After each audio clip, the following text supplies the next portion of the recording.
Welcome to the Bold Goal Crusher podcast. For anyone looking to stop letting life get in the way and start crushing bold goals. I'm your host, Sarah Mayer, and I'm thrilled to navigate this journey with you because it's time to start boldly achieving without working double time. So let's dive in. Hello, everyone. I'm super excited about this episode. I'm always excited about episodes, but this is actually a take two episode because my internet went out the first time. This one is going to be so good. I'm very excited to introduce you to my friend Salina. She's a faith based mindset and movement mentor, a speaker, and host of the Spinning Plates podcast. Her mission is to help busy women to be their most productive self and feel freedom from stress from the power of pause. Pause is a tool developed to navigate overwhelm, prevent burnout, and create space for living a joyful life despite the circumstances and challenges we face. She's a full time operations manager and lives with her husband, Chad, of 24 years. Wow. And two boys, Finn, who's 12, and Cole, who's 10, in Washington, where she gets to enjoy the beauty of the Pacific Northwest every day in her backyard. And we actually met when I was on her podcast, and I've been excited to talk with you today. I'm so excited to have you on the show. Oh, I'm so excited to be here. It's an honor. And I was hoping you would ask me it. So I'm really happy to be here. Yeah, I just love the name of your podcast, Spinning Plates Podcast. I always think of like the person in the restaurant, like trying to make it all happen. Yep. But that's a lot of our lives where we're Mhm. just trying to keep these plates spinning. Yeah. It's funny because what led me to even have a podcast is a whole story. But I just remember just pushing record, doing it messy. And I remember also taking about 1 second to name my podcast. I was like, I know exactly what I'm going to call it because that's what we do. And that's what we're all about is just, I always think of a circus act too, right? Like that, just keep it going, keep it going. Yeah, and it's not that easy. I think especially for women who tend to take on lots of other things outside of work and then what they're doing in their home. It's Mhm. not that easy to balance all those plates and keep them moving. So, Mhm. how do we do that? Yeah, that's such a good question. I'm a firm believer that not all the plates should be spinning at the exact same time. So I really love to lean into what season are you in? Really, what are your priorities right now? For example, my podcast is something that I love and I'm passionate about, and it serves my community, and it serves me, and it fills my cup and all those things. But there are seasons when my work is requiring a little more of me or my family needs me, and that those are my priority. And although I love Spinning Plates podcast and it fills my cup so much, there are moments when I'm like, this is maybe the plate that I can just set aside for a minute and just set it down and come back to it in 3 weeks or whatever the thing may be. And of course, because that's the case, it's the thinking ahead part of the process where I know I'm going to have to probably batch some stuff because there's going to be those seasons in life that I am going to have to set that one down for a minute. So that's just an example. And we all have we can all we can name the plates. Like we all Yeah. know what our plates are. And so I think it's really having that awareness and the understanding of really where you break that will help you understand like what plates to spin at what time. So we call it spinning plates podcast, but really it's choosing your plates podcast is what I should call it maybe. Yeah, and I love that you say they don't all need to spin at the same time. I think so many people have heard this concept of work-life balance and that's never really achievable. Can you really have all the plates spinning at the same time? No. Mhm. And I love that you talk about the seasons and the change from knowing what you need at that moment and Mhm. making sure that the plates that you actually have in your life are the ones that you should have in your life. Yeah. Yeah, and I think there's something that we do. I know for me personally that I used to have this concept that at some point you just have it running smooth. Like you do all these things and you're striving, and at some point it just falls into place. And that's then you live your life. And this is, we do this weird thing where we see other people and we're thinking, oh, they have it all figured out. And I'm just here to say, none of us have it figured out. All of us are growing. If we're not continually leaning into a growth mindset, we're not doing it right. That's just all there is to it. We won't be done until the day we leave this planet. And so if we can just stop the perfectionism and stop trying to be all things to all people and stop trying to strive and achieve, we can maybe take a step back and realize that, oh, those moments are going to come. I am going to have moments of overwhelm. I can't stop the 10 extra emails that came in that minute, or my child breaking a limb, or those are the things that we don't have control over. But we do have control over is what is our priority right now? What needs our and deserves our time?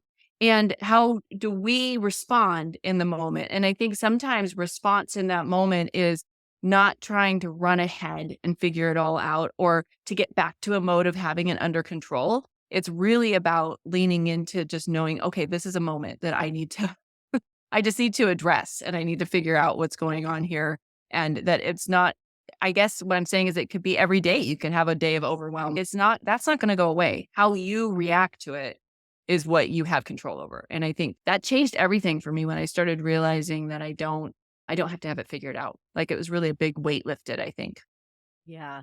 I think that's really the important thing to remember is that we're all figuring it out. I Mhm. love that you brought up the growth mindset. I was on TikTok and I saw this lady, she's 80, she said her age, and she said, I'm always learning. I'm currently learning how to play the guitar. I've Mhm. always wanted to learn. Love that. And you brought up, we don't ever just stop doing, "Oh, sorry, I turned 80 now. I'm not doing anything anymore. I'm not learning anything anymore." And that growth mindset really can allow us to Mm. experience and be creative and explore and be curious throughout Yes. our whole life.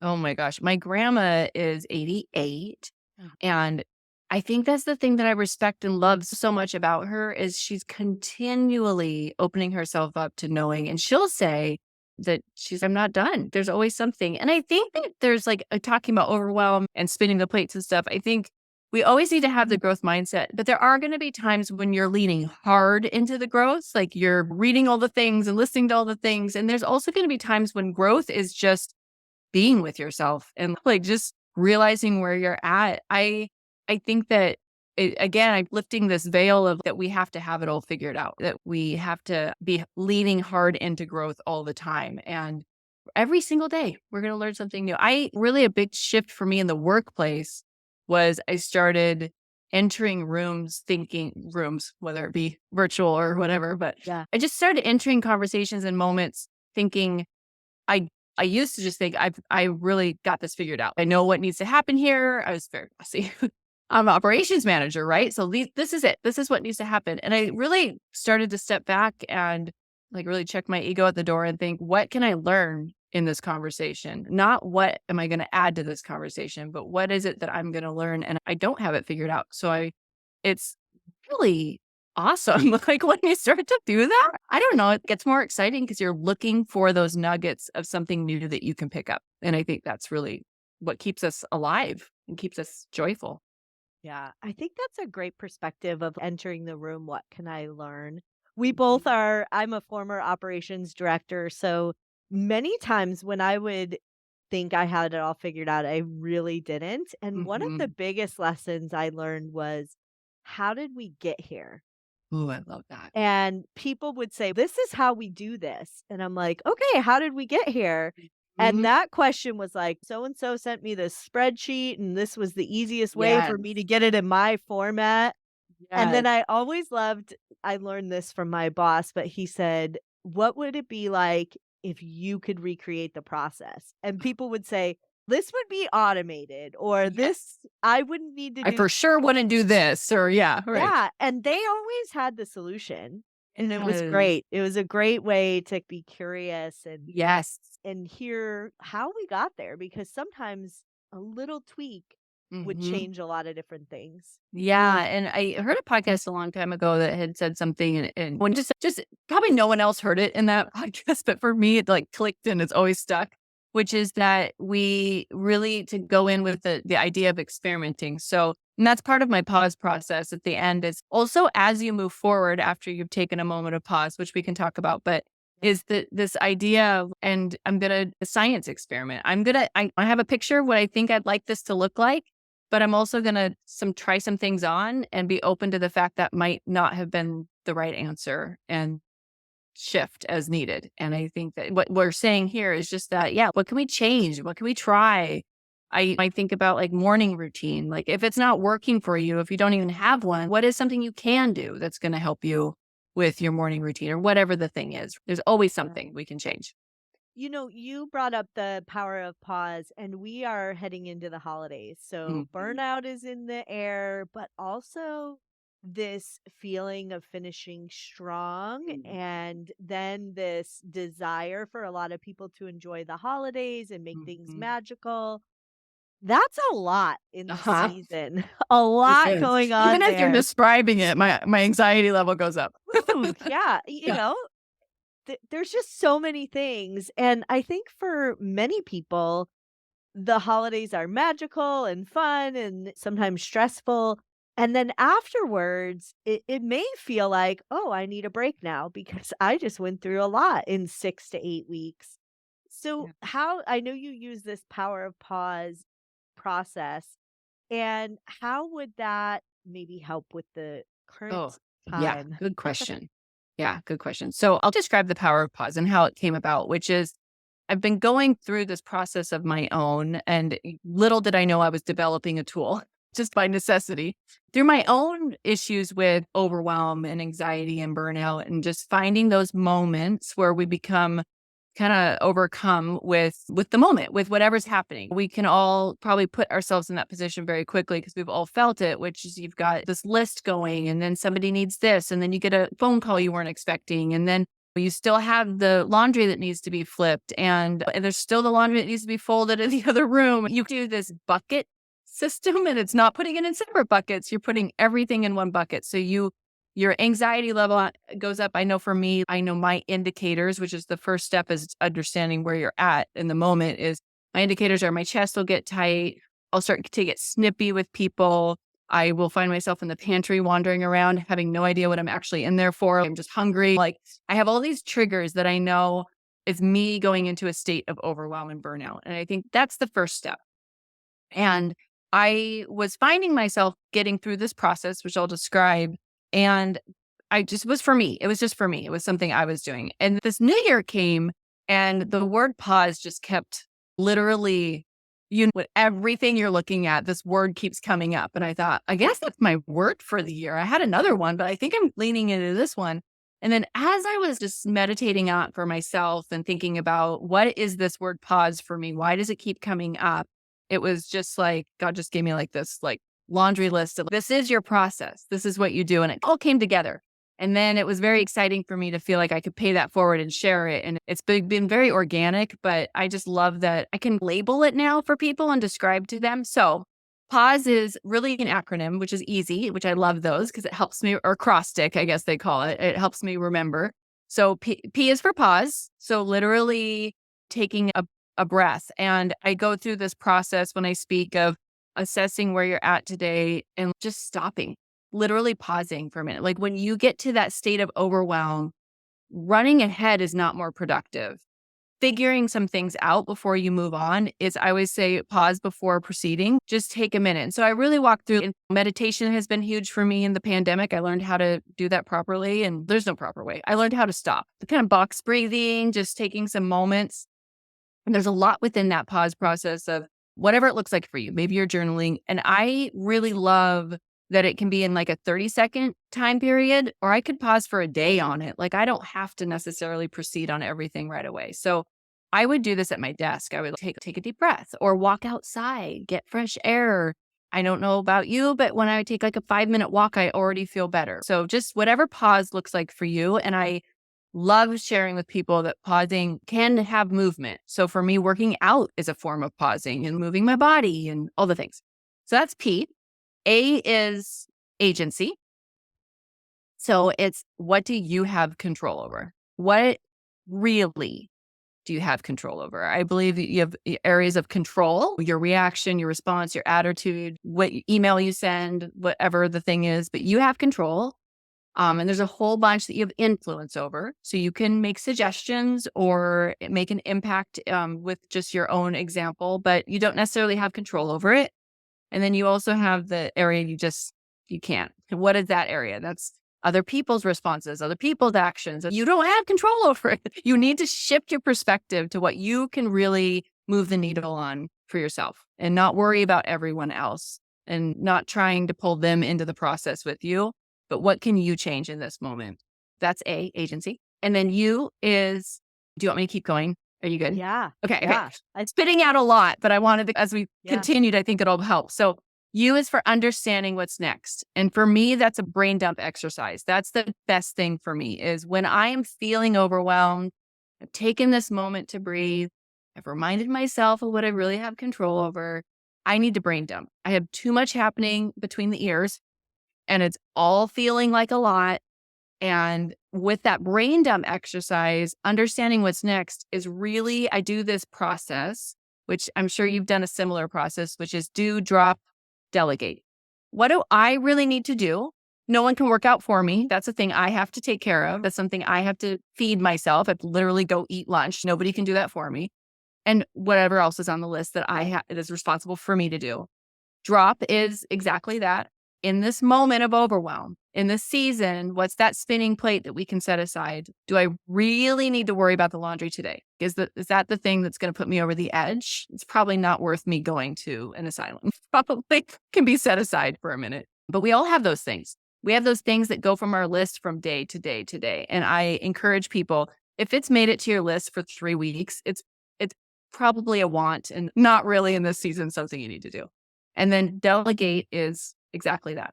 And I think delegate has a negative connotation. I think a lot of people think that's putting your work off onto others. You and Dumping. I are going to totally line up Dumping. on this, I know.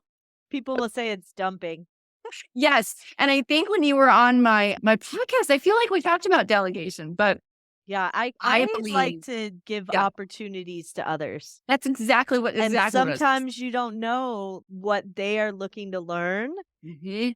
And the thing that you're like, "Oh, I really don't doing it," is something they are so excited about. Yes. And you're taking that opportunity away from them and not serving yourself. So you're keeping it on your list because you think that's what you should do.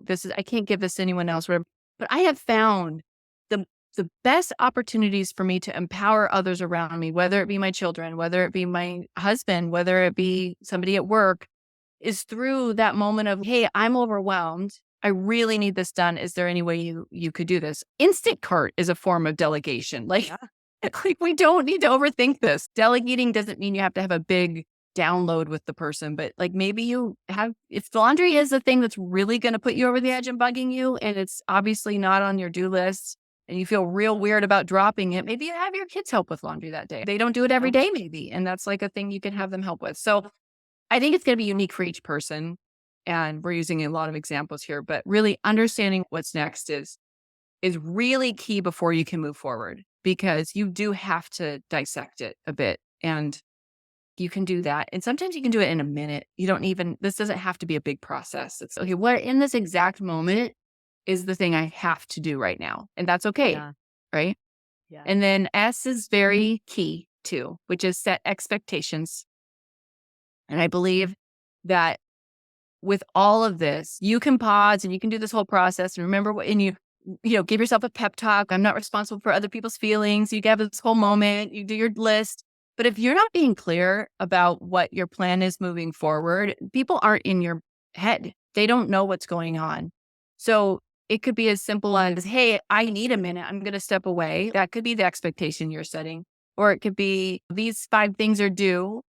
Maybe ask your manager, hey, I saw this come over and I want to do it. Can I turn it into you on Monday by the end of the day? Like people are okay. They're fine. They just want to know you got the email or you're doing the thing and you have a plan. They just want to know you have a plan. And that takes such a weight off because you're not now. I think when I've seen people, especially in the workplace, overwhelmed, is they've got this whole story in their head of what people are expecting and this list, and they got the email, so they can't do anything till they do it. They answer that, and it's just communication.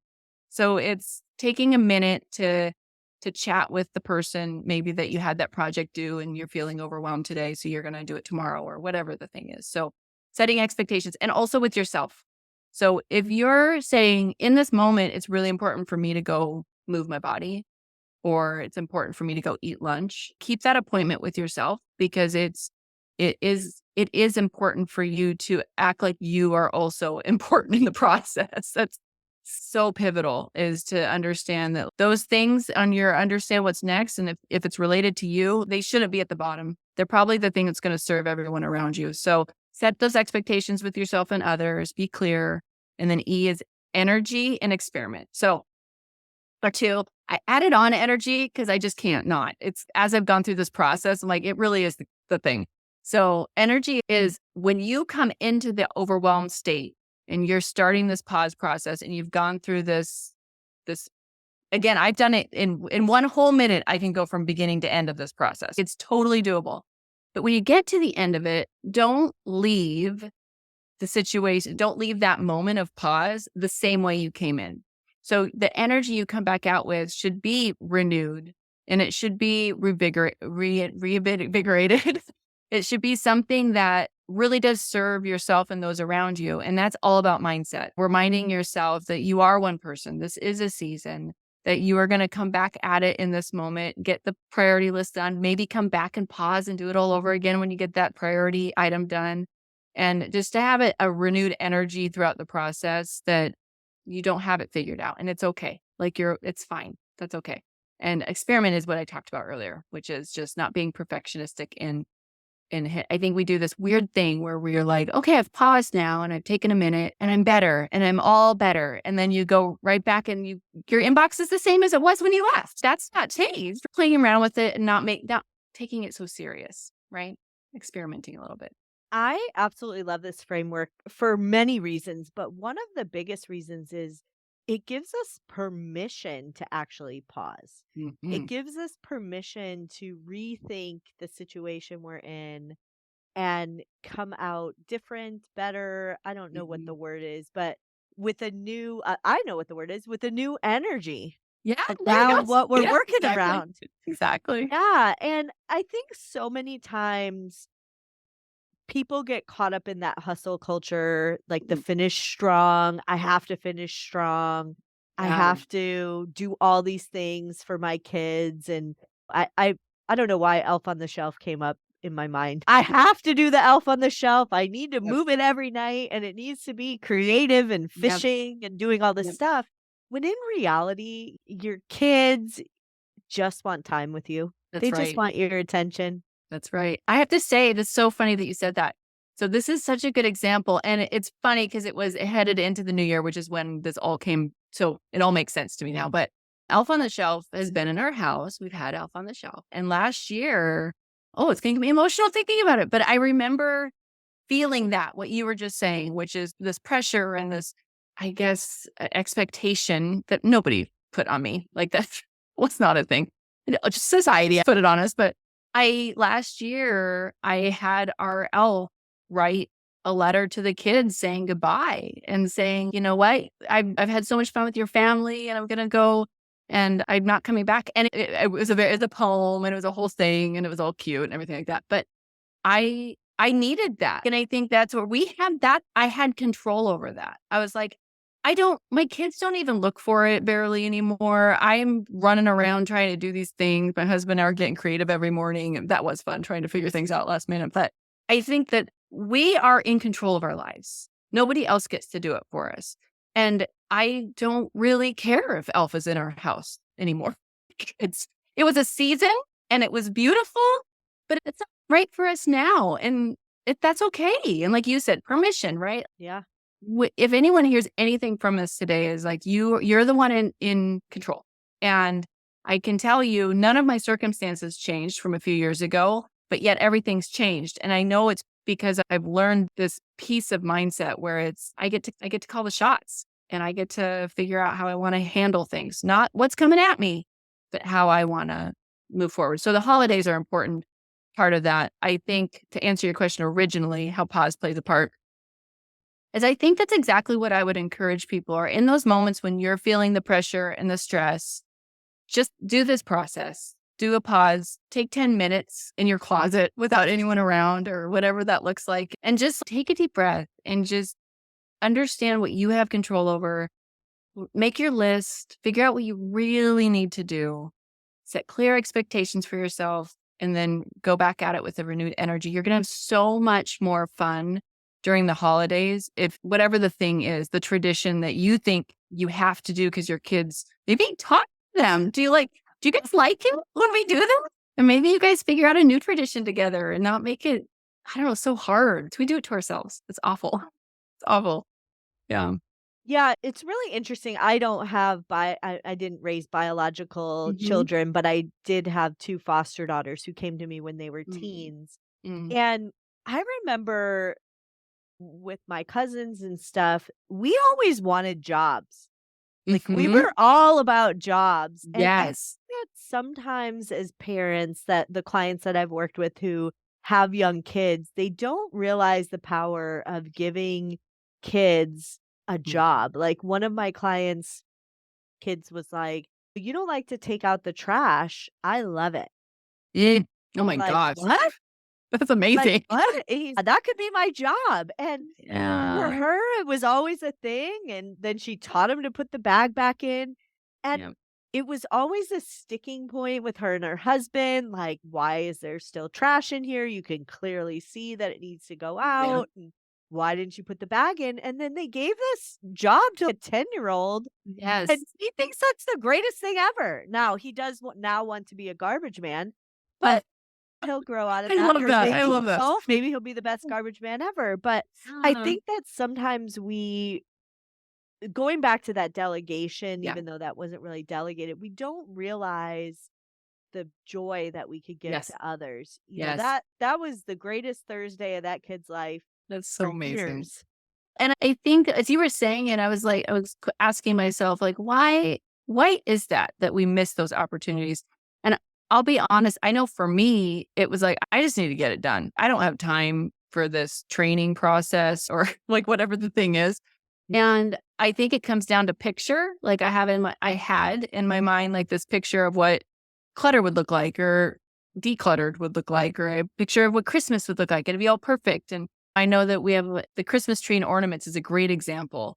Like, how often are we doing the ornaments ourselves because we want them to be on the tree picture perfect? We have control over that picture in our mind. What if the ornaments are all on one side? And that's the fun part of your family tradition is that your kids are putting the ornaments on themselves and that you're not moving them, mom and dad. And I think that we miss those opportunities because we're so I just need this to look the way I want it to look and do it the way I want it to do it. And it happens in the workplace too. Yeah. I'm just going to do it myself because it's easier. But in the long run, the result is burnout. That's the result is you're trying to do it all and you're just putting so much extra pressure on yourself. And honestly, this life is way too short and nobody cares.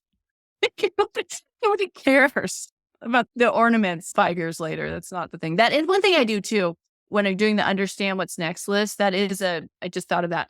I do 5 minutes, 5 months, and 5 years. So will this thing matter 5 minutes from now, 5 months from now, or 5 years from now? So laundry is a great example I come back to as an easy one because we all have it.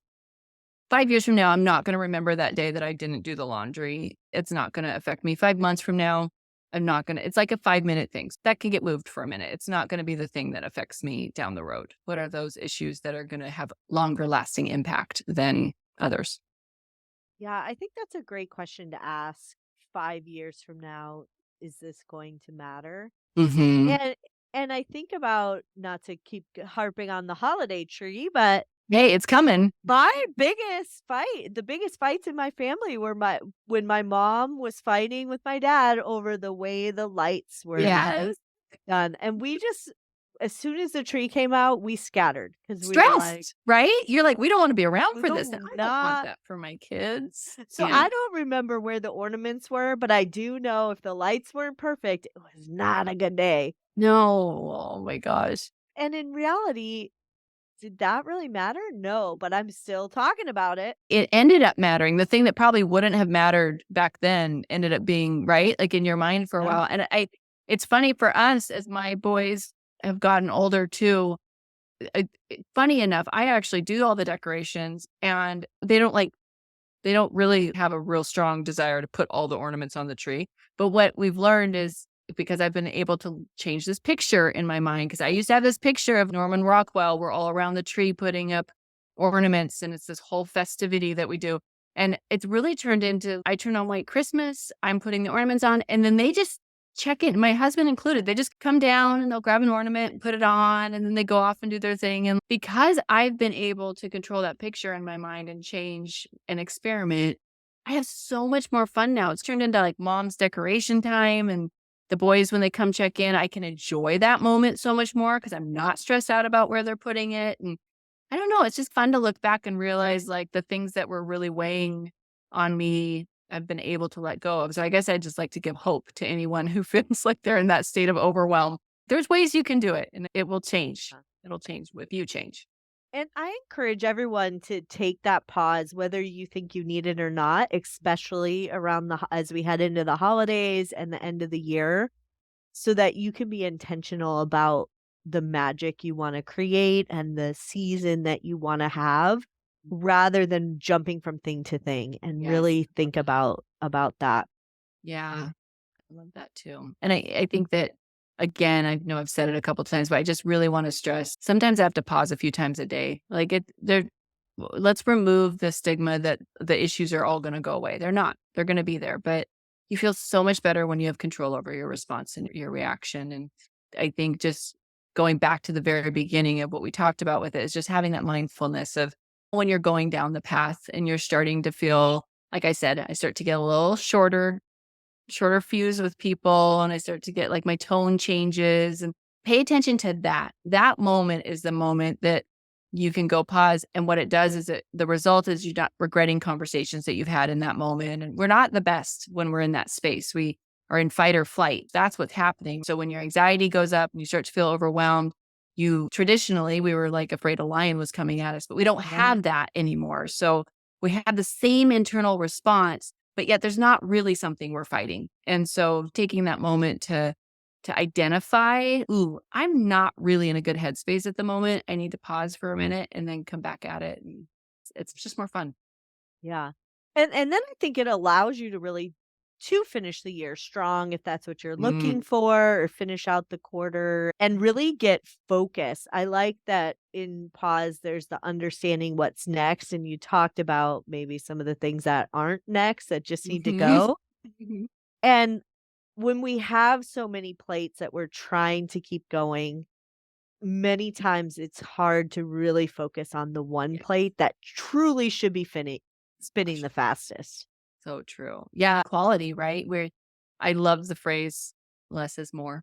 Like, sometimes just two or three, it's same thing with goals. Like, when you go into the new year, guys, don't have two or three goals for every area of your life. Don't do it to yourself. You're just going to get No. stressed out and burnt out by week 2 of the new year.